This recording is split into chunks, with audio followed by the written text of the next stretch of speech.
Saya itu sekarang sedang bicara sama masyarakat, mereka punya ada kekayaan alam juga cukup banyak. Lebih bagus kita fokus ke sumber daya manusia.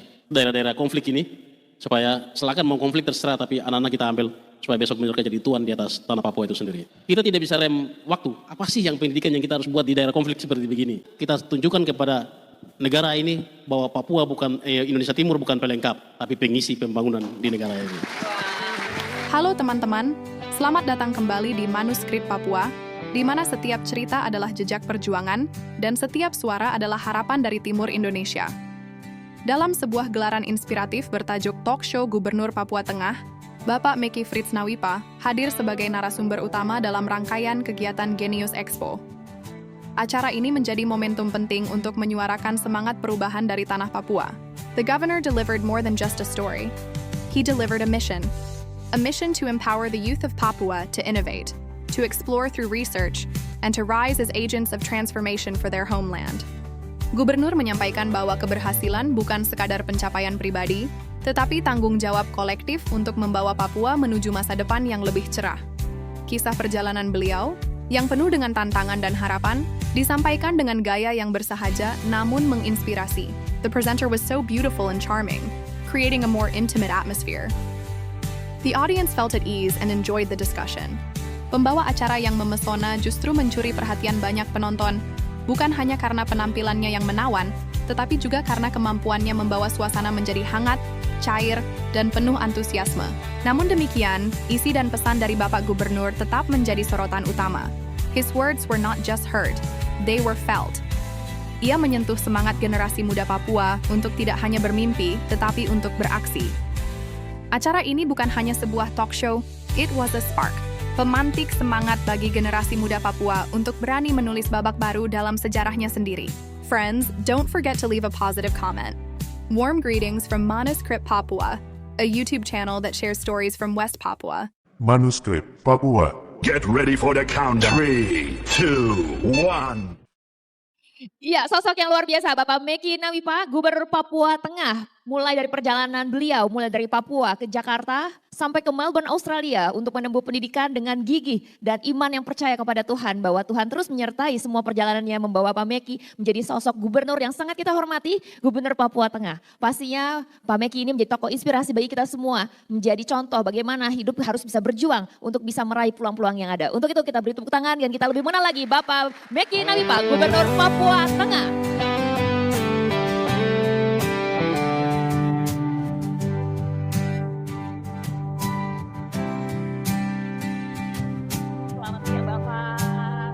Silakan.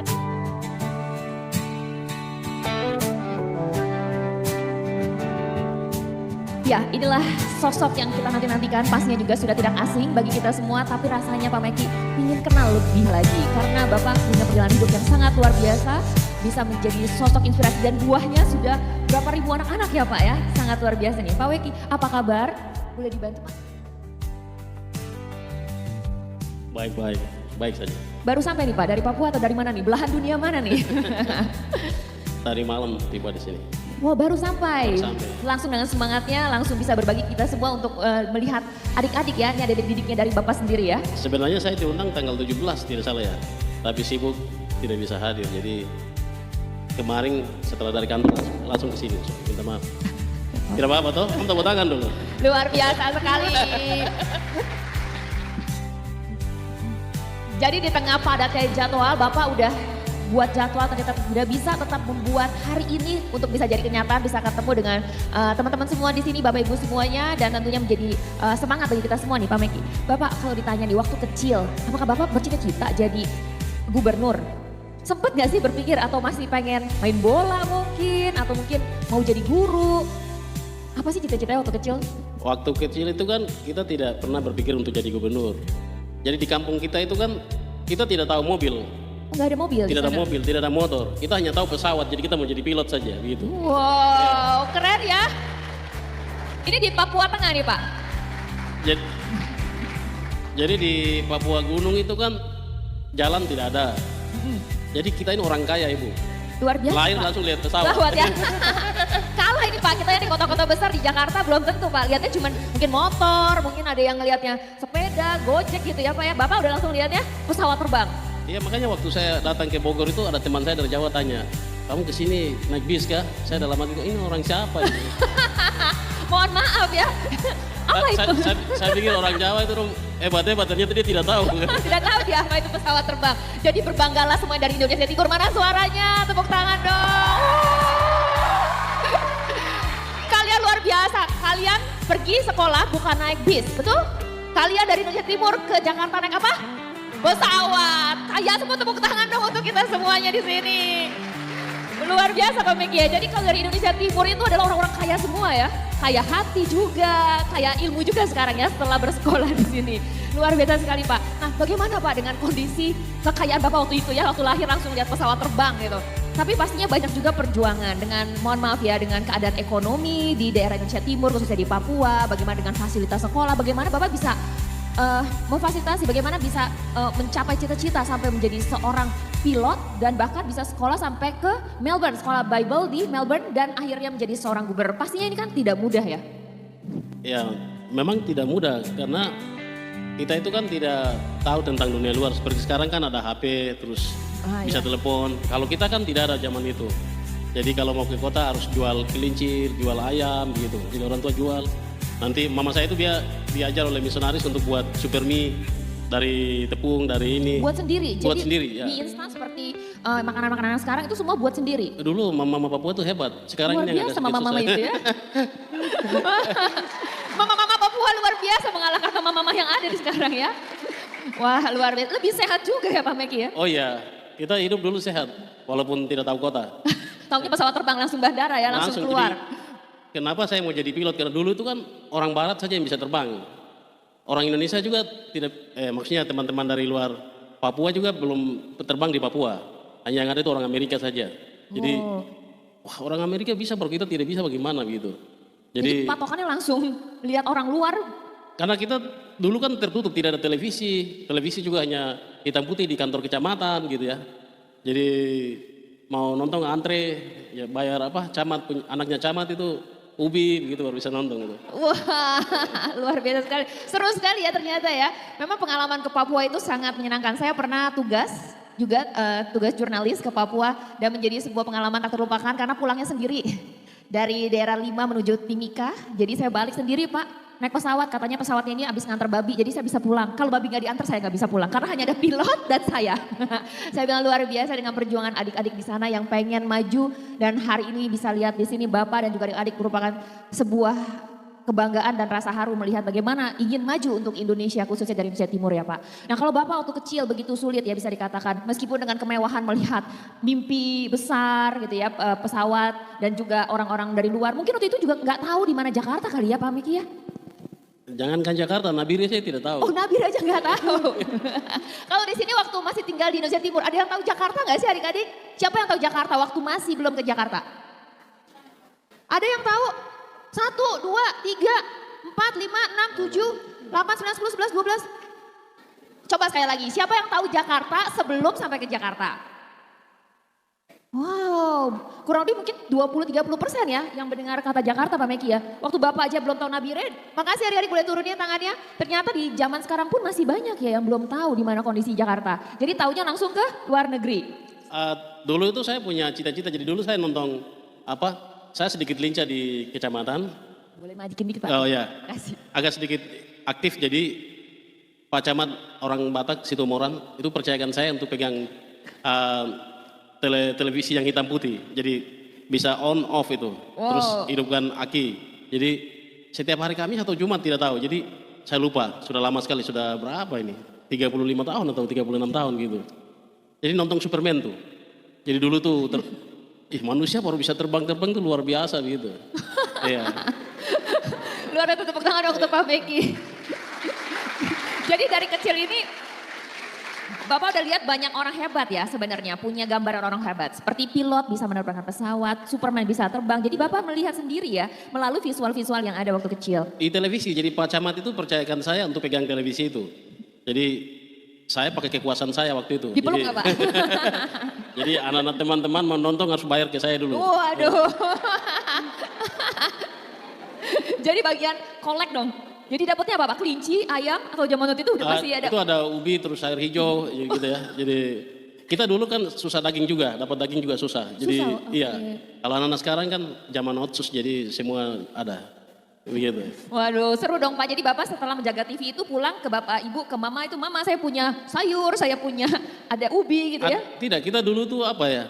Kita kan hidup kelompok. Jadi sudah saya juga punya anak buah begitu. Jadi, kamu Waduh. atur dulu begitu. Luar biasa sekali. Jadi dari kecil pun udah punya anak buah ya. Jadi setelah menjadi gubernur pun udah tahu bagaimana bisa berbagi dengan tim semuanya dan juga bisa hidupnya berimpact sampai sekarang ya Pak ya. Mungkin itu cara Tuhan untuk bagaimana menjadi pemimpin mengambil keputusan. Oh luar biasa sekali. Berawal dari jagain TV sampai akhirnya jagain pulau, akhirnya menjaga kita semua nih Pak. Iya. Ini luar biasa. Berarti dari kecil ini memang sudah punya banyak cita-cita ya Pak Meki ya? Saya sebenarnya cita-cita itu dari kampung harus sekolah di Jayapura. Tidak boleh di tempat lain. Oh, Karena kenapa? kita dengar dulu tuh Universitas Cendrawasih, terus ada sekolah camat itu APDN tidak salah. Jadi mereka kalau datang ke kampung itu kan orang sekolah besar. Jadi kita itu biasa takut-takut lihat, ini orang sekolah orang besar datang begitu. Jadi itu di mana Jayapura? Oh kalau begitu kita juga sekolah di Jayapura begitu. Oke. Iya. Jadi awalnya itu punya cita-cita besar karena ngelihat ada sekolah besar dan teman-teman dari sana ya. Tapi merasa ada sedikit nggak rasa percaya diri, betul? Jadi mereka itu kuliah di Universitas Cendrawasih itu, dulu kan orang mau sekolah di Universitas Cendrawasih itu kan tidak mudah. Tidak seperti hari ini. Hari ini kampus yang cari mahasiswa yang penting bisa ini. Kalau dulu tidak. Jadi terseleksi, ketat, masuk Universitas Cendrawasih itu orang-orang besar. Orang-orang pintar, orang-orang hebat. Begitu. Terus masuk apalagi sekolah camat, itu pakai putih-putih semua itu. Dari atas sampai di bawah. Jadi kita lihat itu, ini orang besar. Dulu kan yang pejabat hebat kan camat. Bupati itu kita tidak tahu, gubernur itu kita tidak tahu. Jadi levelnya sampai ke camat. Camat itu yang orang besar di kita itu waktu itu. Oke. Iya. Luar biasa sekali ya Pak. Berarti benar-benar dari gambaran yang sangat kecil, tapi bisa punya mimpi besar sehingga bisa membawa kehidupan Bapak, membawa impact begitu besar sampai sekarang. Nah kalau Pak Meki, kalau lihat dari fasilitas waktu dulu di sekolah, kalau Bapak bilang orang-orang besar itu menjadi cita-cita kan, punya sekolah di Jayapura. Bagaimana fasilitas di daerah Bapak? Apakah sudah cukup lengkap untuk meja, bukunya, alat tulis, kurikulumnya bagaimana Pak? Kalau dulu tuh ya pas-pasan, kita pas-pasan. Tapi memang di daerah pedalaman tuh tidak seperti sekarang. Sekarang lebih susah. Kalau dulu tuh ada orang Jawa jadi guru, terus orang dari mana-mana bisa jadi guru, hidup aman, nyaman. Kita juga bisa dapat kesempatan untuk sekolah, bisa belajar bahasa Indonesia sama mereka. Jadi dulu tuh lebih gampang, tapi secara materi pelajaran ya mungkin biasa-biasa saja gitu. Jadi dulu lebih mudah. Dulu di pedalaman lebih mudah daripada sekarang. Iya. Ini ada apa nih Pak?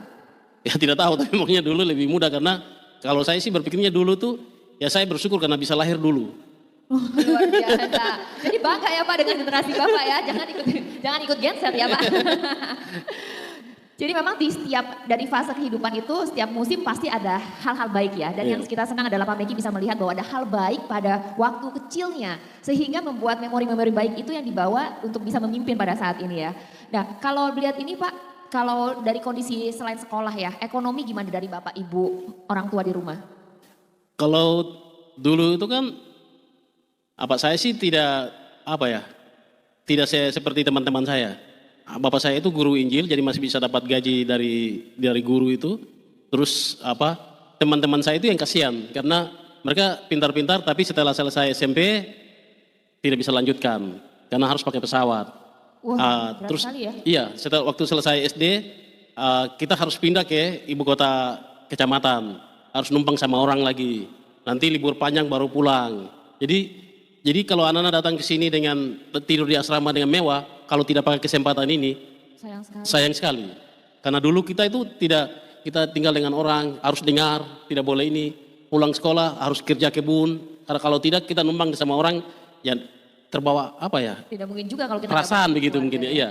Terus kita diajar supaya harus dengar, tidak boleh lawan orang. Kalau tinggal sama orang harus kerja keras, tidak boleh malas. Itu yang ditekankan doktrinnya. Wow, sebegitu beratnya ya Pak ya. Bisa dikatakan Bapak pengen maju, Bapak harus bayar harga yang sangat luar biasa. Iya. Adik-adik di sini juga luar biasa. Bayar harga disupport dengan Bapak dan semua para donatur dan pemerintah untuk bisa sampai di sini. Jadi adik-adik di sini senang nggak di sini? Atau mau ikut jalannya seperti Pak Meki? Mau? Mau kalian harus lebih lagi ya, karena Bapak udah sangat mendukung, udah memberikan contoh. Di sini nginepnya katanya ini ya, di hotel ya Pak. Luar biasa sekali, asramanya bagus kayak hotel. Gak usah bersih-bersih ya, gak seperti Bapak harus pulang, harus bersih-bersih semua. Ini kan di sini jauh lebih nyaman ya Pak ya. Iya. Dan pernah gak sih Pak Meki pengen menyerah? Karena harus membayar harga, harus belajar lebih keras lagi, harus mau membantu, harus bekerja. Ada gak sih rasa ingin nyerah waktu kecil? Kalau kita itu tidak, karena kita mau jadi tuan besar, tidak mau jadi ini. Jadi apa? Pokoknya lapar kah, susah kah, sakit kah, kita tetap pastikan bahwa fit untuk berjuang ini. Wow, luar biasa. Jadi memang mimpi Bapak yang sangat luar biasa didukung dengan harga yang harus dibayar. Jadi Bapak jalan terus ya berarti ya. Ini luar biasa. Tadi juga adik-adik dan juga Bapak Ibu bisa lihat ya ada foto sekolah waktu Pak Meki bersekolah, ada foto ayah. Bagaimana situasi yang sangat-sangat jauh dengan kondisi adik-adik semua di sini. Tapi membuat Pak Meki bukannya menyerah. Tapi Bapak ingat dengan mimpi besarnya. Ingin menjadi orang besar dan akhirnya jadi besar benar-benar ya Pak ya. Jadi orang yang membawa impact bagi kita semua. Nah waktu itu setelah SMA Bapak punya kesempatan dapat beasiswa ya Pak. Tapi Bapak menolak untuk mengambil beasiswa di salah satu perguruan tinggi yang terkenal di Indonesia. Bapak lebih memilih menjadi seorang pilot, betul Pak? Jadi bukan beasiswa, jadi itu bapak saya kredit 3 juta dulu itu. Karena saya menganggur 1 tahun karena tidak ada uang. Jadi kakak saya sekolah, terus adik-adik sekolah, jadi saya pulang dulu untuk kerja-kerja kebun, begitu. 1 tahun. Jadi setelah lulus SMA ada 1 tahun bekerja ke kebun dulu? Iya, saya pulang kampung, tidak ada uang untuk pergi sekolah. Oke, Iya. dan akhirnya Bapak memiliki uang 3 juta rupiah. Setelah 1 tahun tuh bapak saya kredit uang 3 juta, terus saya diterima di IPB Bogor. Jadi luar biasa. saya datang ke IPB Bogor naik kapal, itu juga harus dari Nabire ke Biak dulu, tunggu lagi. Nanti dari Jayapura pakai kapal sini ke Jakarta, ke Tanjung Priok sini. Wow, Iya. perjalanan panjang Iya. sekali ya Pak ya. Tapi itu berapa hari sampai ke Bogor?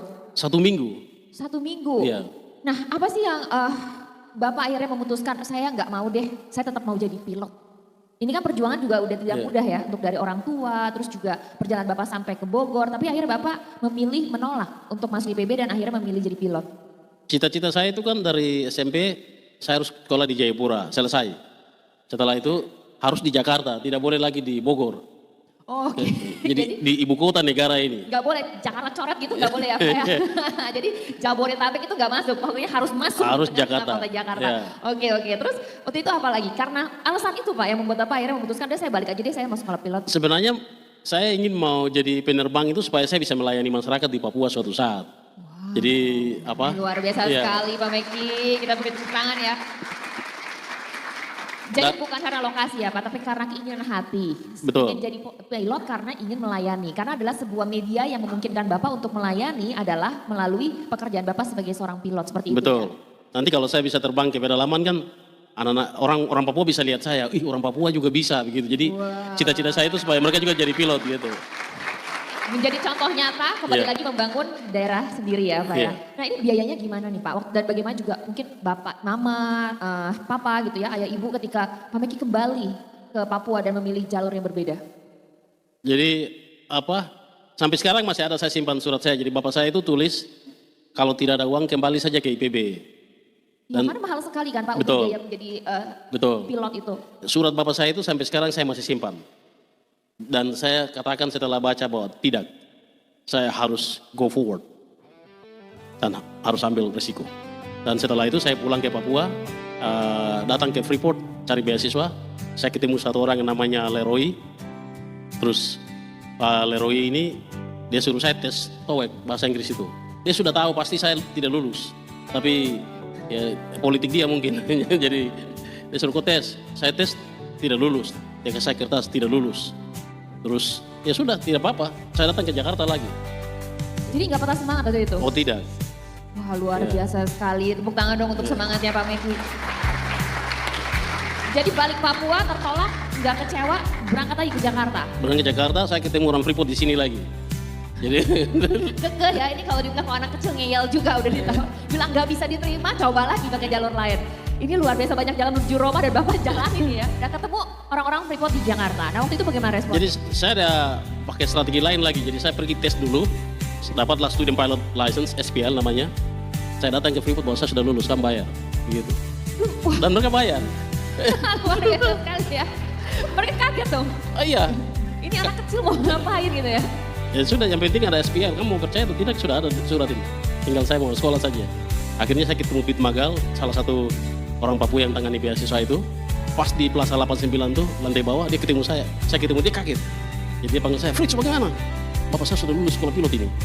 Oh, iya sudah. Ikut saya naik ke lantai 5. Putuskan tuh saya dibiayai. Ada program namanya Special Project. Wow, luar biasa. Tepuk tangan ke Pak Meki. Perjalanan yang sangat menginspirasi untuk kita semua seperti Carpe Om, di mana adalah peluang-peluang yang bisa kita ambil ya Pak ya. Jadi bukan hanya ilmu yang kita dapatkan, tapi kita juga harus pintar untuk bagaimana melihat peluang-peluang yang ada dan tidak boleh menyerah pastinya. Karena inilah yang membuat sosok Pak Meki bisa berhasil sampai hari ini. Nah Pak, waktu menjadi pilot pastinya banyak tantangan juga. Setelah sekolah dan akhirnya menjadi pilot merasa bangga. Tapi perjalanannya tidak mudah kan Pak, pasti ada tantangan ketika letak geografi di Indonesia Timur, khusus daerah Papua itu kan nggak mudah ya, banyak sekali alam-alam dan juga kecelakaan bisa dikatakan seperti itu ya. Itu bagaimana Pak pas melewati masa-masa seperti itu? Jadi itu belum selesai, jadi dari situ saya pulang ke Papua, lamar di MAF itu. MAF terima saya, tapi mereka bilang kita tidak percaya license Indonesia, jadi kok sapu-sapu dulu. Jadi, Waduh, jadi hancur hati nggak Pak Meki? tidak apa-apa, jadi waktu itu tugas saya itu cleaning service, bersihkan toilet dengan bos MAF Wilewali, sekarang jadi teman saya. Dia punya meja, toilet, terus babat rumput, terus apa lagi cuci pesawat, loading unloading pesawat, refuel. Jadi saya kerja itu sekitar 6 bulan kah begitu. Setelah itu mereka suruh saya ke Papua New Guinea. Terus Papua New Guinea juga harus cari uang sendiri lagi, jadi saya pulang kampung lagi cari uang lagi. Begitu. Luar biasa sekali Iya. Pak Meki. Jadi dalam setiap perjalanan itu masih bisa dikatakan berjuang untuk keuangan ya Pak ya? Iya. Dan karena biaya yang sangat besar dan keterbatasan Iya. juga, jadi harus terus berjuang antara belajar, bekerja, dan juga mencari jumlah dana yang cukup untuk bisa buat melanjutkan perjalanan ini ya Pak. Karena saya tidak bisa mundur lagi, karena di kampung mereka sudah tahu Miki Naipa pilot. Iya. Ini keberatan, Nanti- keberatan status nih Pak kayaknya, jadi nggak Nan- mungkin pulang ya. Nanti saya pulang taruh muka di mana, tidak bisa itu. Jadi adik-adik kalau sampai pulang ke Papua atau pulang ke Indonesia Timur nggak bawa prestasi, ingat-ingat ya, ini pesan-pesan cerita dari Pak Meki. Jadi kesempatan buat belajar dan raih ilmu sebanyak-banyaknya dan melihat peluang yang ada di sini untuk bisa bawa pulang jadi bintang di Indonesia Timur. Setuju semuanya? Jadi ada hal baik ya Pak, sebenarnya gengsi itu baik kalau kita gunakan dengan baik untuk menjadi sebuah motivasi ya. Jadi saya lihat Bapak bukannya gengsi, Bapak sangat humble sekali, sangat rendah hati, disuruh cuci, suruh nyapu. Meskipun cucinya pesawat sih Pak, keren banget ya Pak ya. Kalau di sini mungkin cucinya cuci motor Pak kayaknya, di sini cuci pesawat, tapi butuh kerendahan hati. Dengan sebuah perjalanan yang begitu panjang, Bapak masih mau mulai lagi dari bawah untuk bisa menerima prosesnya ya. Dan itu apa ya, setelah saya punya perusahaan sendiri di penerbangan, orang cuci pesawat saya cek. Wah ini nggak benar ini. Karena apa? Saya melalui proses yang dari bawah itu. Ya. Jadi benar-benar jangan kira kenal Pak Meki bisa langsung kerja sebagai cuci pesawat ya Pak ya. Tetap kena lewat QC ya kalau dari perusahaan ya. Bagaimana standarnya membersihkan pesawat. Iya. Jadi kalau Bapak datang semua getar-getir ya Pak. Waduh ini dicek kita semua nih Bapak karena sudah tahu dan mengalami semua prosesnya. Dan hal ini yang membuat Bapak bisa kembali untuk berkarya lebih baik lagi ya Pak Meki ya. Iya. Jadi waktu itu saya cari beasiswa lagi ke Papua New Guinea, tadi itu saya lanjut ya. Ya. Terus di Papua New Guinea kembali lagi ke Papua. Terus maaf bilang sama saya, kamu ke Australia lagi sekolah training ulang, begitu. Untuk jadi pilot lagi. Jadi saya itu sekolah 2 kali. Luar biasa sekali ya Pak ya. Iya. Jadi Tapi harus selesaikan bahasa Inggris dulu begitu. Jadi maaf itu punya pengalaman kirim orang Kalimantan ke Australia. Mereka bilang dia sekolah 1 tahun dapat apa IELTS itu 4,5. Jadi kamu harus sekolah 1 tahun. Saya bilang tidak bisa, saya bisa lebih dari itu. Jadi saya tidak boleh sekolah IELTS 1 tahun. Sekolah bahasa Inggris 1 tahun. Tapi mereka tahu waktu saya bicara bahasa Inggris saya kan tidak bagus. Harus sekolah. Saya bilang tidak bisa. Akhirnya saya datang ke sekolah di sini bahasa Inggris. Jadi tes harus memang ikut kelas umum. Jadi kelas umum, terus 2 minggu kemudian naik kelas lagi. Di EEC namanya, English Education Center. Di Sleepy itu waktu itu. Jadi waktu itu terkenal sekali ya, memang buat persiapan untuk sekolah iya. kuat. Jadi setelah itu 2 minggu kemudian lagi saya naik kelas lagi. Terus masih kurang 30 angka 30 begitu. Jadi saya negosiasi lagi dengan orang sekolah situ. Jadi saya bilang saya nyebutnya 4,5. Jadi kamu kasih naik saya ke kelas preparation. Jadi akhirnya mereka oke. Naik di saya masuk di IELTS preparation classes itu. Jadi kelas terus 2 minggu kemudian dosennya panggil saya, gurunya, kamu nggak bisa, kamu turun lagi. Bapak tidak apa-apa, saya lanjut saja. Ya. Luar biasa ya. Tepuk tangan dong untuk Pak Meki. Memang Bapak ini nggak ada nyerahnya ya Pak ya. Iya. Dan saya orang pertama yang datang di IEC dan orang terakhir yang keluar dari IEC selama. Tepuk tangan dong, luar biasa. Kita harus menghargai karena banyak orang di tengah perjalanan itu menyerah. Karena tidak mudah. Karena punya ketahanan untuk bisa bertahan itu adalah sesuatu potensi yang harus kita punya dalam diri. Karena ketika kita bisa cepat itu anugerah Tuhan ya Pak. Tapi kalau kita harus bertahan, mungkin sekolahnya masih sayang sama Bapak Meki harus bertahan, kita juga harus punya kesabaran dan juga punya kemampuan untuk menerima kenyataan. Jadi Bapak waktu itu disayang sekali dong ya Pak, masuk dari orang terakhir yang keluar. Iya, karena saya memang berkomitmen untuk, kan dulu kan anak-anak dari kampung saya, dari Pania itu kan berasa ejek saya. Ini tingginya tidak pas, mau jadi pilot bagaimana nih, pilot itu harus tinggi. Jadi kena bullying juga secara beda. Iya, terus bahasa Inggris juga tidak tahu, baru mau ke luar negeri bagaimana. Jadi saya harus proof that apa yang Anda bicara itu salah. Luar biasa, Pak Meki. Jadi saya sekolah 5 minggu, terus tes TOEIC. Jadi sebelum TOEIC itu saya berdoa, saya bilang Tuhan kenapa kau bawa saya ke sini? Saya protes lagi sama Tuhan lagi. Ya.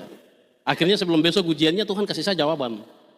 Nomor 1 C, nomor 2 apa gitu. Jadi waktu itu Tuhan pas lagi doa Tuhan kasih tahu Di mimpi, jadi mungkin karena pikir soal itu, IELTS itu mungkin. Aduh. Tapi zaman itu saya buktikan, jadi setelah 2 minggu kemudian dapat hasil, saya dapat IELTS internasional dengan 5.0, 5.0. Wow, luar biasa. Jadi waktu itu IELTS saya dapat 5 poin. Iya, 5.0. Dan itu jadi syarat minimum untuk bisa berangkat ke Australia atau harus berapa skornya pada saat itu? Waktu itu 5.0 itu besar. Luar biasa. Jadi ya? dulu kita dikasih 4.5. Jadi saya sudah 5.0, saya telepon pilot dulu negro Amerika, namanya Mike Brooks. Saya sampaikan ke dia, hey Black Man. Bapak ini lucu sekali ya, banyak selera humornya. Dia bilang, dan what's up man? Saya bilang sama dia, the mission accomplished. I'm ready to go. Wow. Dia bilang, tell me, saya bilang 5.0. Ready to go. That's amazing. Yeah. So you are ready to fly with 5.0 to go to Australia. Australia. That's amazing. Begitu. Jadi Tapi, waktu itu setelah dapat nih, dia bilang responnya apa dari Blackman? Dia kan mentor saya, jadi dia bilang sudah kalau begitu kau terbang ke Timika dulu ketemu saya. Jadi saya terbang ke Timika, dia kasih saya nasihat. Kau ingat bye-bye, kau mau ke luar negeri, Australia budayanya beda. Kau harus konsisten. Kau ingat bye-bye waktu kau sudah jadi pilot, terbang di sini, saya mau pulang ke Amerika. Pesannya itu saja. Luar biasa, dan itu yang dipegang ya. Perjalanan yang tidak mudah dari seorang anak kecil dengan mimpi besar, dengan segala keterbatasan. Tapi bisa membawa Bapak terbang ke kiri ke kanan, dari Papua ke Jakarta, kembali ke Papua sampai ke Australia. Nah ini bagaimana jalan ceritanya sampai Bapak bisa akhirnya menjadi seorang bupati? Jadi sebelum itu saya mau motivasi anak-anak ini. Sampai di Australia itu saya butuh uang $3.000, sudah kehabisan uang. Jadi $3.000 baru saya bisa selesai semua. Jadi waktu itu kita ada chapel, terus hari doa puasa begitu, jadi setelah jam 11 tidak salah itu di kampus bilang nanti kamu terserah mau berdoa dua orang kah, satu orang kah, terserah nanti jam 2 kembali untuk kita tutup begitu. Jadi saya ke kamar, saya tutup pintu, saya berdoa, baca Alkitab, terus saya protes sama Tuhan lagi. Ya, ini gara-gara Tuhan bawa saya ke sini yang 3.000 ini yang saya tidak akan selesai. Jadi waktu berjalan ini di luar negeri itu tidak ada kasih. Ya. Kita orang Indonesia ini masih bisa kasih 10.000, 20.000, apalagi orang Papua itu. Kasihnya di sini banyak ya Pak. Jadi, tapi ada orang datang ketuk pintu. Dia datang kasih tahu sama saya namanya Russell, saya akan bayar uang $3.000. Hari itu juga straightforward. Jadi setelah itu dia bayar sekolah saya, 2 hari kemudian dia datang dengan temannya, dia bilang dia akan kasih saya uang $200 per 2 minggu sekali. Setiap hari Rabu dia akan berdoa untuk saya supaya suatu saat saya kembali menjadi pemimpin di tanah Papua dan dia bayar. Jadi saya dapat 3 berkat satu kali. Bayar $3.000, 2 minggu sekali dapat $200 dan berdoa setiap hari Rabu supaya waktu saya pulang saya menjadi pemimpin di tanah Papua. Luar biasa sekali. Mungkin secara manusia kita juga bingung ya, bagaimana caranya, tapi Tuhan punya cara yang lebih besar untuk membuat misinya, membuat rencananya terjadi indah pada seorang Pak Meki. Dan Bapak juga kita bisa lihat ya bagaimana cintanya kepada Tuhan dan percaya bahwa Tuhan akan membantu untuk bisa menyelesaikan mimpinya. Tidak mudah, 3.000 itu besar sekali pada waktu itu ya Pak. Iya, jadi mungkin karena Tuhan juga bosan dengan saya karena protes terus. jadi dia bawa orang yang namanya Russell Costello, Bu. Jadi Russell Costello ini anaknya pendeta Timothy Costello, dulu yang bangun 5 juta rumah di Aceh pasca tsunami itu.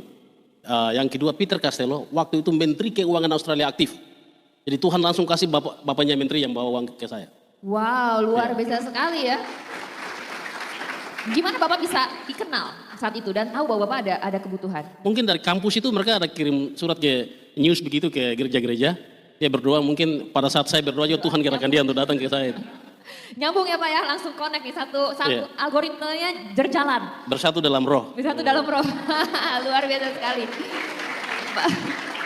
Tidak banyak pemimpin yang bisa mengandalkan Tuhan dalam setiap langkahnya. Tapi saya melihat sosok Pak Meki yang dari kecil dan selalu mengandalkan Tuhan, membawa setiap mimpi besarnya ke dalam Tuhan. Jadi bukan hanya kita berusaha adik-adik, tapi kita bisa lihat, belajar dari Pak Meki, tidak menyerah.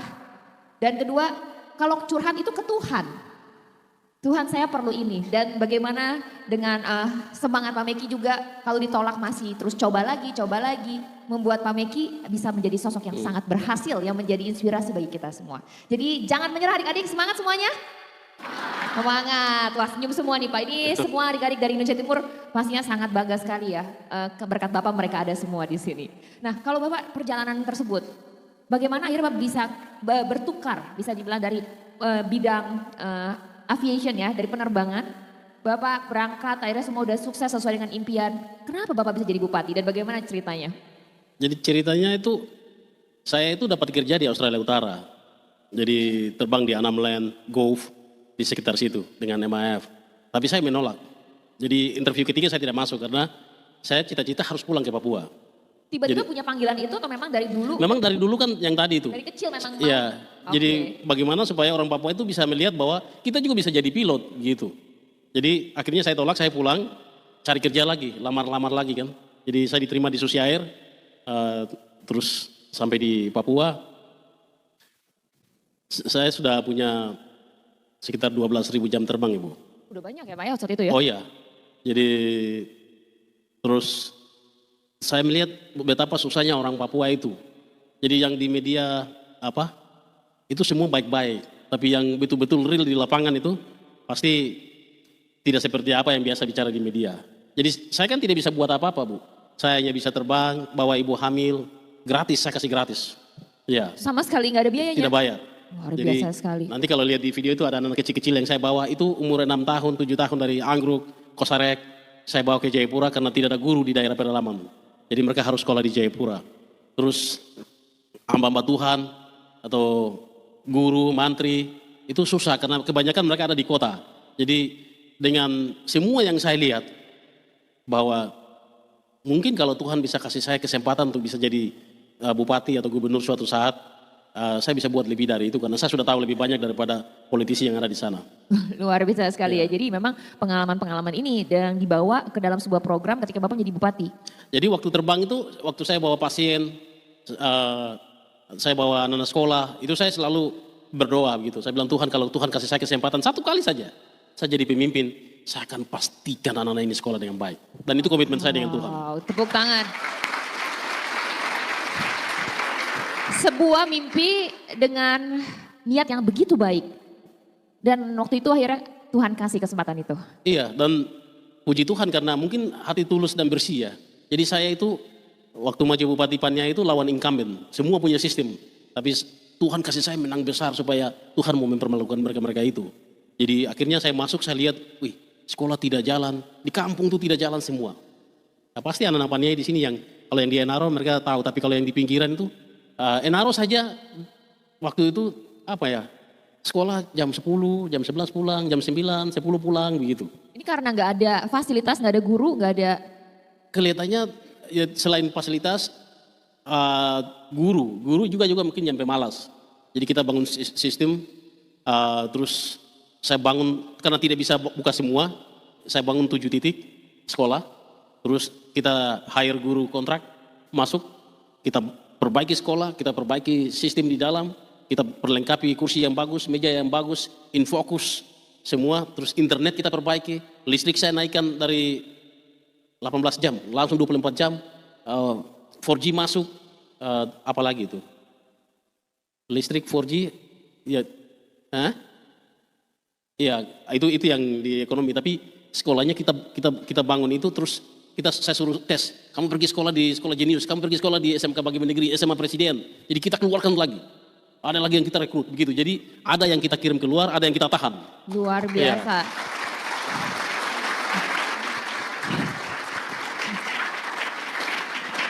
Kita semua ini sampai speechless Pak, saya juga lihat bagaimana Bapak punya hati bersih yang luar biasa dan bisa dengan ilmu Bapak dan juga hikmat Bapak bisa mengatur semua itu semua. Jadi ada yang di dalam, ada yang keluar juga. Jadi waktu saya bangun itu saya dipalang di mana-mana Bu. Jadi harus bayar uang permisi, terus pemalangan sana ditorong pakai senjata, tapi saya jalan saja. Saya konsisten dengan kata-kata saya. Oke, saya bantu jam sekian. Jadi karena saya konsisten, mereka juga konsisten. Nah, ini orang tidak bisa kita main-main ini begitu. Saya tidak akan bantu, saya tidak bantu. Jadi kita jalan dengan kata-kata kita. Integritas ya Pak ya? Iya, karena orang sana kan tidak sekolah. Jadi kalau dia palang terus Anda bohongi dia akan palang lagi. Bagaimana Bapak waktu itu?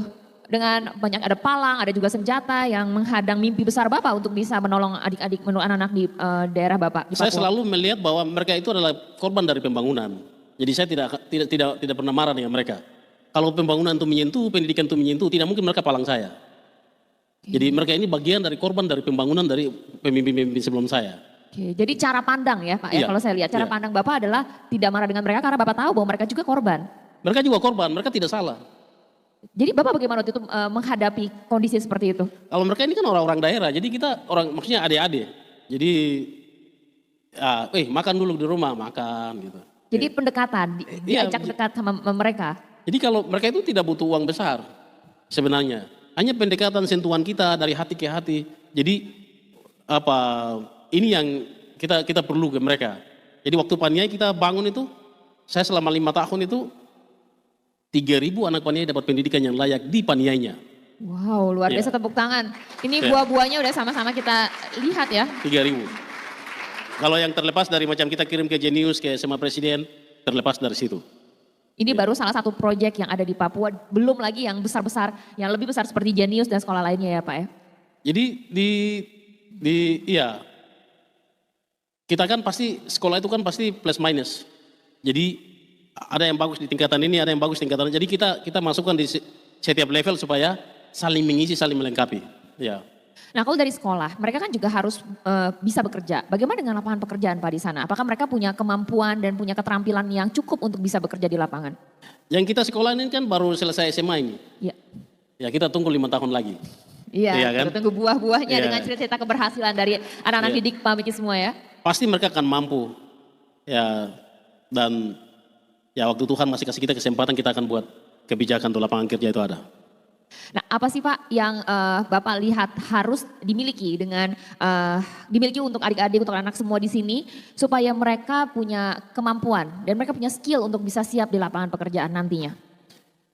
Kalau sekarang ini kan kalau menurut saya itu dia harus dipercaya. Dia harus betul-betul bisa dipercaya. Dia harus punya integritas. Tidak boleh main-main dengan hidup ini. Terus kesetiaan dia kepada pekerjaan dia itu. Kadang-kadang anak-anak kita itu kan dikasih pekerjaan, nanti minggu depan dia sudah pergi. Kita susah cari orang lagi. Jadi ada anak-anak kita yang ada di sini ini kesempatan datang sekali. Tidak akan pernah kembali. Jadi waktu kembali itu sudah full dengan isi. Supaya mereka bisa perbaiki hidup mereka punya masa depan bisa bagus. Bukan masa depan saya. Kembali ke mereka. Jadi keputusan mereka hari ini adalah keputusan masa depan mereka. Pemerintah tidak ada di Jawa sini, tidak ada beasiswa untuk anak-anak Papua dengan yang lain-lain nih. Jawa ini mereka urus diri sendiri-sendiri. Jadi kalau kamu bisa dapat beasiswa, kesempatan untuk kamu pakai bye-bye.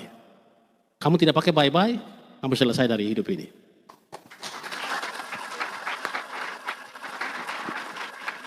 Bersyukurnya adik-adik semua di sini punya sosok pemimpin yang sangat peduli dengan adik-adik. Nggak ditelantarkan atau dibiarkan untuk berjuang sendiri, tapi dibantu difasilitasi. Karena apa yang Bapak impikan dari kecil, Bapak buat dan jadi menjadi sebuah integritas yang bisa sama-sama kita saksikan dan kita rasakan buahnya. Jadi adik-adik, ini kesempatan seperti Pak Meki bilang, jangan disia-siakan. Karena dengan adanya ijazah dan juga kemampuan, keterampilan, dan juga daya juang ya Pak Meki ya. Dan tak lupa berdoa seperti yang Bapak selalu sampaikan ke kita bahwa di setiap langkahnya Bapak selalu berdoa. Ini membuat adik-adik semua nantinya bisa menjadi seorang yang sangat hebat seperti beliau, seperti Pak Meki. Dan tentunya kita tunggu nanti banyak cerita berhasilnya juga ya Pak Meki ya. Nah Bapak kalau melihat kondisi saat ini nih sebagai Bupati Papua, tantangan terbesar saat ini apa sih Pak? Jadi waktu saya ketemu Pak Wakil ini kita berdoa. Saya yang berdoa. Saya bilang Tuhan kalau memang Tuhan mau pakai kami menjadi gubernur untuk tolong mereka melayani orang Papua, Tuhan kasih kita partai gratis. Dan itu jadi. Jadi ke depan kita on the track. Wow. Kita akan tolong. Karena Tuhan sudah buka jalan dari awal. Semua kemudahan Tuhan kasih.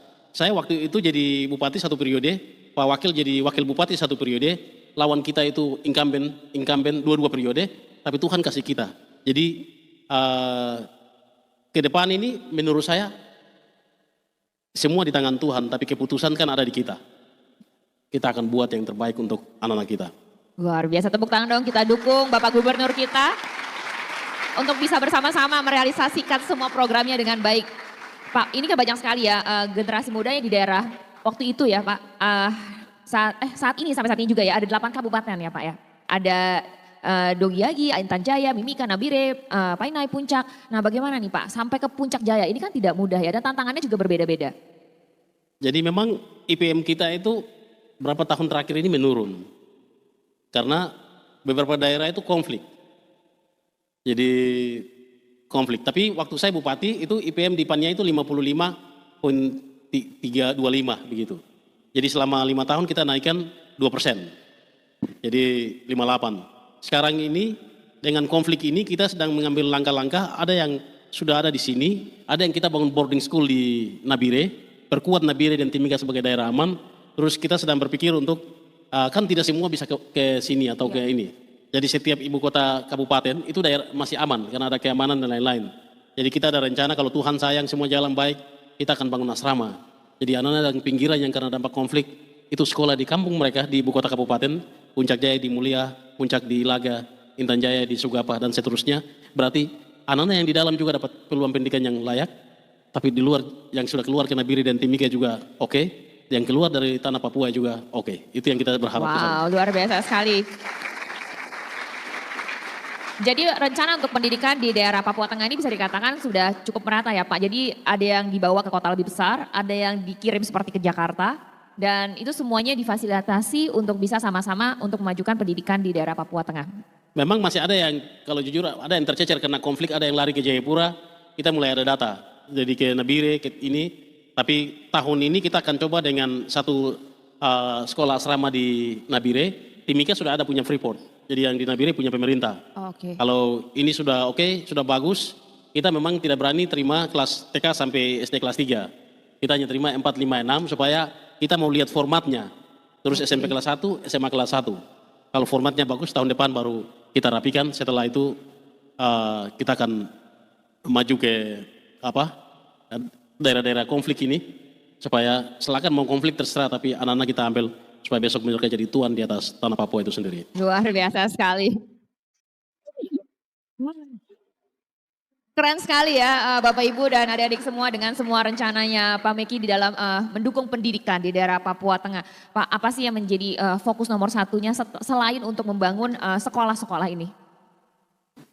Bagaimana mungkin dengan fasilitasnya atau gurunya? Iya, jadi sebelum itu untuk anak-anak Papua yang ada di sini, saya itu sekarang sedang bicara sama masyarakat, mereka punya ada kekayaan alam juga cukup banyak. Tapi kita sekarang fokus, kan sumber daya alam, jadi lebih bagus kita fokus ke sumber daya manusia. Jadi kita sedang fokus di sumber daya manusia,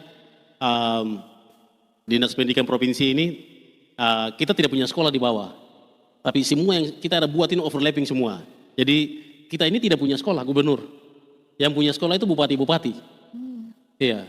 Jadi tapi, kita bekerja sama ya Pak? Oh, Ada yang kita bekerja sama, ada yang langsung kita overlapping. Kita sampaikan 1 kali, 2 kali tidak dengar, langsung ambil alih saja. Langsung Jadi, tindakan ya. karena bicara manusia itu time is flying, jadi tidak bisa. Kita tidak bisa rem waktu. Kalau rem mobil kah atau rem apa Rem bisa. pesawat masih bisa ya Pak? Oke. Ya. Jadi itu yang kita sedang ini, kita akan buka teacher college. Jadi guru kampus untuk guru supaya guru-guru ini terus kita juga mau ambil sedang mau buat lokakarya untuk sarjana pendidikan supaya bisa datang ke Nabire, kita diskusi tentang apa sih yang pendidikan yang kita harus buat di daerah konflik seperti begini. Nah, kita sudah panggil beberapa yayasan termasuk Genius untuk kira-kira kalau kita bangun sekolah apa yang kita bisa lakukan. Jadi sudah mulai banyak data ini. Banyak data karena di tanah Papua itu per data BPS 2021 itu 700 anak Papua tidak sekolah. 700.000. Banyak sekali, masih Iya. banyak anak-anak yang belum mendapatkan pendidikan ya. Iya karena faktor keamanan, konflik ini, terus tidak punya uang, sekolah jauh, mungkin dia selesai SD tapi kalau SMP itu jauh sekali, tidak bisa pergi, faktor karena jangan sampai dia lapar, ini semua kompleksitas masalahnya. Jadi langkah kita satu persatu lah. Kalau sudah kita kirim keluar, terus di ibu kota kita pertahankan, terus masuk ke dalam lagi di ibu kota kabupaten kita perkuat, baru nanti kita lihat. Luar biasa, kita dukung ya semua rencana baik dari Bapak Gubernur, Pak Meki untuk pemerataannya. Semoga semuanya bisa akhirnya terfasilitasi untuk mendapatkan pendidikan. Pak Meki, kalau untuk adik-adik nih di sini ya, datang ke sini kadang-kala ada rasa minder mungkin. Wah ini kota besar, bagaimana dengan kami adalah seperti Bapak cerita waktu kecil kan, wah ini ada orang besar gitu ya. Nah bagaimana sih Pak untuk bisa mengatasi rasa tidak percaya diri, rasa minder. Padahal kondisinya semua sudah difasilitasi, semua sudah sangat baik. Tapi kadang-kala yang membuat kita nggak bisa maju adalah diri kita sendiri. Karena ada rasa malu, rasa tidak mampu itu. Jadi pertama itu kalau menurut saya dia harus berdoa. Terus minta hikmat baca Alkitab sebagai orang Kristen. Penting sekali supaya ada hikmat. Terus yang berikut itu saya ini kalau jujur tuh orang sombong Bu. Hanya tidak terlihat. Tidak terlihat sama sekali ya, kita semua Jadi, nggak kelihatan. Karena apa? Saya selalu menganggap orang lain tidak ada apa-apa. Serius Bu. Untung saya nggak disuruh Tidak, turun ya, saya jadi langsung berpikir. Maksud saya begini, kalau kita jadi macam di penerbang, jadi pilot in command, PIC, you make decision. Ya. Anda adalah orang terakhir yang mengambil keputusan. You go ahead atau you stop. Begitu. Jadi untuk membangun kepercayaan, itu kembali ke koko sendiri. Iya. Decision that you made today, itu efeknya nanti 20 tahun ke depan. Jadi anak-anak yang merasa minder, tidak ada orang yang hebat di dunia ini, yang hebat hanya Tuhan Yesus.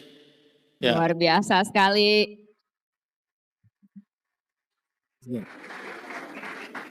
Kau mungkin pas-pasan, tapi kalau kau jujur, kau bisa dipercaya, kau akan dipakai oleh orang daripada orang yang pintar itu. Pintar itu bisa dibuat. Ya.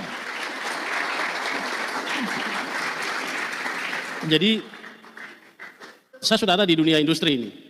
Dunia industri ini orang pintar itu belum tentu orang pintar. Dulu saya punya teman-teman, saya mau kasih tahu nih. Saya dulu tuh peringkat 34 dari 35 siswa. Itu pintar kah? Setengah-setengah pintar kah atau apa itu? Ya. Ini kapan nih Pak Meki? Di SMA. Oh di SMA. Karena waktu saya datang dari kampung ke Jayapura, itu saya rasa minder. Aduh, bahasa Indonesia juga tidak bagus. Terus teman-teman dulu ejek, begitu. Terus terjemahkan bahasa Indonesia itu ke daerah ke bahasa Indonesia, daerah ke Indonesia ke bahasa daerah, ini baru kasih keluar. Jadi bahasanya bolak-balik seperti tadi anak duga dia bicara itu rumah satu itu sudah. Jadi biasanya maksudnya satu rumah begitu. Jadi kita translate bahasanya. Jadi dengan dapat peringkat 34 itu memacu saya bahwa tidak bisa. Bagaimana caranya? I fight all the way. Tidak ada lagi urusan itu. Saya dulu mau jadi pilot kan, jadi saya dapat jurusan A3. A3 itu sosial. Bukan IPA ya, A3 ya? Dulu tuh A1, A2, A3, A4. Jadi A1 itu fisika, A2 itu biologi, A3 itu IPS, A4 itu bahasa. Kalau IPS itu tidak bisa jadi pilot. Saya protes ke sekolah, saya kasih dipindahkan supaya saya jadi masuk di A2. Karena apa? Luar biasa. Iya. Jadi kita tidak boleh rasa minder, kita tidak boleh rasa bahwa kita tidak bisa. Kamu sudah datang di Jakarta, you come all the way from Papua to Jakarta. Iya. Jadi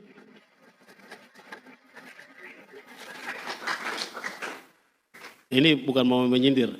Kita orang Indonesia Timur itu lebih jujur dari yang lain. Wah, luar Ya kan? biasa. Hati bersih ya Pak Meki ya. Saya senang nih kayak gini. Banyak hal-hal bagus ya yang harus kita lihat nih. Jadi hati bersih terus jujur ya Pak ya. Itu jadi salah satu kuncinya juga. Terus kreativitas untuk bangun perusahaan sendiri, bangun usaha sendiri. Kalau kau kerja dengan orang dong, ejek kau kasih tinggal dia, kau kreasi dia sendiri. Jadi sekarang sudah berpikir bagaimana kau punya usaha ke depan. Kau bisa jadi sukses ke depan. Kau bisa perintah orang ke depan. Itu yang kita harus pikir ke depan. Sekolah bukan untuk jadi anak buah, tapi jadi bos. Wow, luar biasa sekali. Di sini semua ya Pak, calon kepala bukan ekor. Betul ya Pak ya? Ya. Jadi terjadi sesuai dengan iman adik-adik semuanya di sini supaya sama-sama semua jadi bos ya. Jadi kepala dan bukan cuma kepala jagain TV ya Pak ya, tapi jagain negara ini, jagain supaya kita sama-sama bisa maju. Luar biasa. Oke Pak Meki, hal-hal apa sih yang ingin disampaikan kepada anak-anak di sini supaya mereka punya modal untuk terus maju? Mereka punya fasilitas sangat luar biasa didukung sama sekolah jenius yang wow, saya bisa bilang sekolahnya kelasnya pakai AC. Sekolah di Jakarta aja nggak banyak yang pakai AC. Di sini pas masuk sekolah pakai AC, fasilitasnya sangat luar biasa.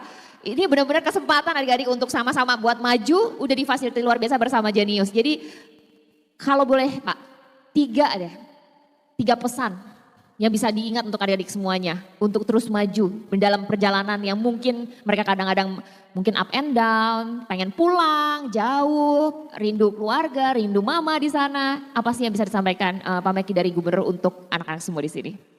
Jadi kamu yang ada di sini tuh anak-anak yang beruntung. Karena ada 700.000 orang Papua itu dong tidak sekolah. Kamu berdosa kalau kamu tidak sukses. Kesempatan yang mereka dapat, itu kamu orang yang dapat hari ini. Saya ulang, kamu berdosa kalau kamu tidak sukses. Karena masih ada 700.000 orang Papua, mulai dari Sorong Merauke, Sorong Jayapura, itu putus sekolah karena tidak ada uang.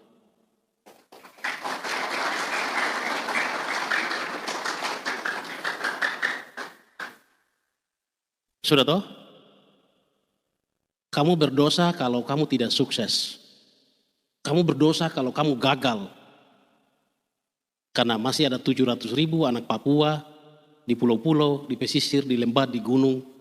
Tidak dapat kesempatan seperti kamu orang di tempat ini. Sekolah di AC, asrama yang bagus, makanan yang bagus, sekolah di Jawa.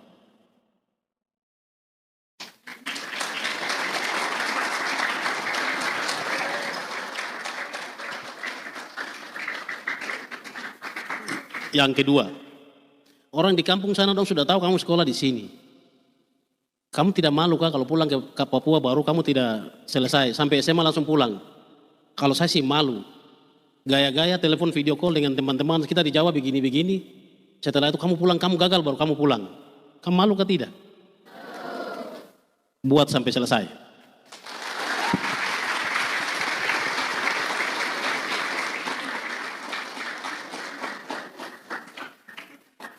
Yang ketiga, kita mau naikkan IPM, itu terdiri dari pendidikan yang bagus, kesehatan yang bagus, ekonomi yang bagus. 5 tahun, 10 tahun ke depan, kita ini orang Papua ini IPM-nya masih ada di sekitar 60-an. Kamu mengerti IPM toh? Indeks pembangunan manusia. Kamu orang ini aset-aset untuk kita kasih naikkan IPM buat tanah Papua, Indonesia Timur, supaya dengan kamu orang punya kesuksesan itu kita tunjukkan kepada negara ini bahwa Papua bukan Indonesia Timur bukan pelengkap tapi pengisi pembangunan di negara ini.